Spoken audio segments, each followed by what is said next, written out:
Ahora nos adentramos con un autor bastante más nuevo, que es Antauro Humala, quien en 2013 publicó un libro llamado De la guerra etnosanta a la iglesia tahuantinsuyana. Pintoresco, ¿verdad?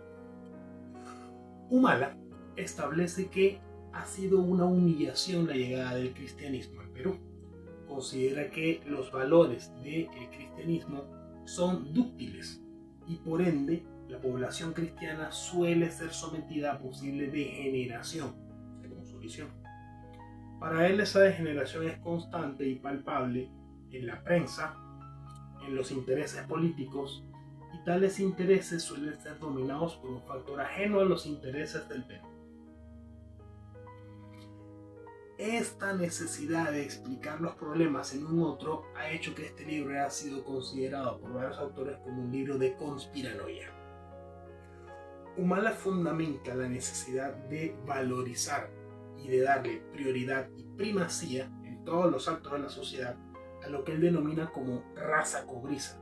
Y es importante el término de raza en el año de publicación, pues desde inicio del siglo XX el término de raza por los biólogos y por muchos sociólogos está descartado. Para hablar de diferencias físicas se habla del fenotipo y para hablar de diferencias culturales puede hablar de etnias, pero el término de raza es un término natural que agarra espacios sociales, por ende es bastante impreciso. Humala fundamenta que la raza cobriza tiene una serie de valores más adaptados al terreno, más adaptados al espacio físico, más adaptados a la sierra, y que esos valores se vieron reflejados en un antiguo caudillo del Perú, Andrés Avelino Cáceres. Avelino Cáceres fue muy famoso en sus años por liderar la resistencia peruana en la Guerra del Pacífico. Cuando ya los ejércitos de Manuel Baquedano y Patricio Lynch habían conquistado la ciudad de Lima, no se limitó Cáceres a obedecer, simple y llanamente se fue a la sierra a llevar una guerra de guerrillas bastante peleada.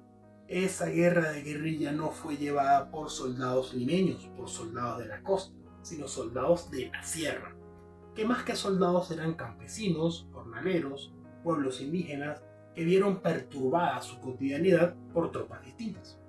Esa aglutinación es la que para Humala explica el valor peruano personificado en Cáceres, la resistencia, la audacia. Por eso él rescata a Cáceres como un dirigente de una etnia peruana, no siendo él un indígena, pero ya él hace una separación entre el indígena tradicional y el nuevo indígena que tiene que venir con valores bastante más dedicados a la lucha y preservación y no solamente a la supervivencia. Para Humala también es un factor de cohesión entender que los valores de creencia cristiana, como la Trinidad, tienen que ser desplazados violentamente por la reivindicación de los valores espirituales del Tahuantinsuyo, siendo el Tahuantinsuyo la denominación quichua del antiguo imperio de los incas. En sí hablar de raza cobriza y hablar de Tahuantinsuyo como una unidad es una contradicción, por cuanto el imperio de los incaicos era muy poco observador de las etnias. Siempre procuraba que su etnia dirigiese la nación, pero no era un imperio dedicado a eliminarla. Simple y llanamente respetaba sus creencias y cobraba tributos. De ahí que Humala sea el portavoz de un sentimiento contrario a movimientos migratorios y contrario no solamente a movimientos de sectores de escasos recursos, sino también a los movimientos de capital de altos recursos y de espacios como Estados Unidos, Asia, Pacífico, Europa y otros países de América Latina. También es considerado un autor aislacionista, por cuanto su libro fomenta derechamente el cierre del comercio y de actividades del Perú con otras instancias de cooperación, como la Comunidad Andina, inclusive la misma Organización de Naciones Unidas. El último libro a tratar es un libro que ha generado una polémica, o generó en su momento una polémica, pero más que un conflicto desarrolló un interés bastante genuino, que es Los grandes problemas nacionales de Andrés Molina Enríquez. Este libro suscitó polémica por haber sido novedoso en la sociología latinoamericana, por entender, también desde un parámetro positivista y en parte del materialismo filosófico, que los problemas de México vienen dados porque no se han desarrollado intereses adecuados a las distintas poblaciones indígenas que lo habitan. Hace él una detallada descripción de todas las tribus, de todos los pueblos y de todas las denominaciones lingüísticas que se encuentran en toda la nación mexicana, y a través de ello también hace un estudio de su alimentación, de su forma como trabaja en la naturaleza, de cómo hace la irrigación, de cómo trabaja en la tierra, de cómo están habitados los espacios internos de México, y a través de ella establece que los problemas vienen dados por la implantación, en parte bien intencionada, de programas educativos o ideológicos que no iban aplicados o no iban unidos a los intereses como tal de la población bastante variada de México, tanto de la población mestiza como de la población indígena, asimismo como de la misma población eurodescendiente existente en México. A diferencia de los libros anteriores, no trata de establecer una superioridad racial, no, simplemente él fundamenta que hay que estudiar las etnias y los fenotipos diferentes para saber de qué está compuesta la nación y cuáles son los intereses. En su caso, más bien, es un hombre que trata de profundizar la participación, no de limitarla, no de segregarla.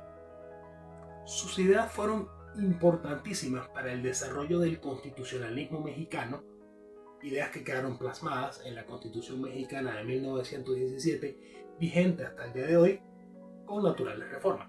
Molina entendió que había que salir del porfiriato, por cuanto el gobierno que regía en esos años, el general Porfirio Díaz, ya no se adaptaba a una voluntad popular, sino que se interesaba en satisfacer intereses comerciales, primordialmente de los Estados Unidos. Este libro fue fundamental para el desarrollo de la Revolución Mexicana en años posteriores, por cuanto reivindicó la labor de la libertad agraria, es decir, el hecho de que el pequeño propietario sembrara lo que consumía y lo que sabía que podía vender en un mercado más sensato a lo que podía darle una directriz desde la capital.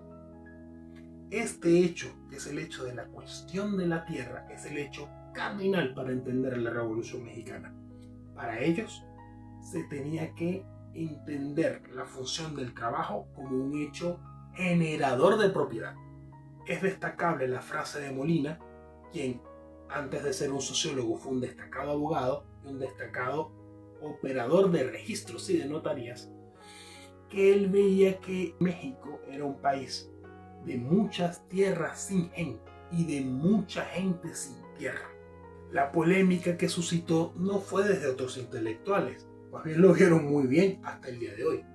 Fue desde el poder de su época. El libro, según los seguidores del porfiriato, generaba una revolución social que podía desarrollarse en hechos de violencia. Los hechos de violencia existieron. Innegable fue el estallido vertiginoso de la Revolución Mexicana.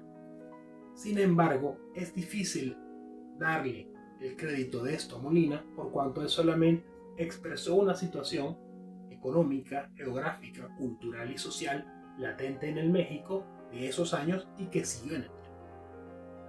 Libros de esta índole en la sociología, positivistas, materialistas, idealistas y de muchas otras corrientes, se han también escrito en todos los demás países de América Latina, y muchos no solo en forma de libros, sino como artículos de prensa y actualmente podcasts y ideas de opinión. Me interesaría saber qué otros libros tienes en conocimiento que sean igual de polémicos o que hayan impactado particularmente en el devenir y la actualidad de tu país. Déjamelo saber en los comentarios. Estamos aquí pendientes para más noticias y crónicas.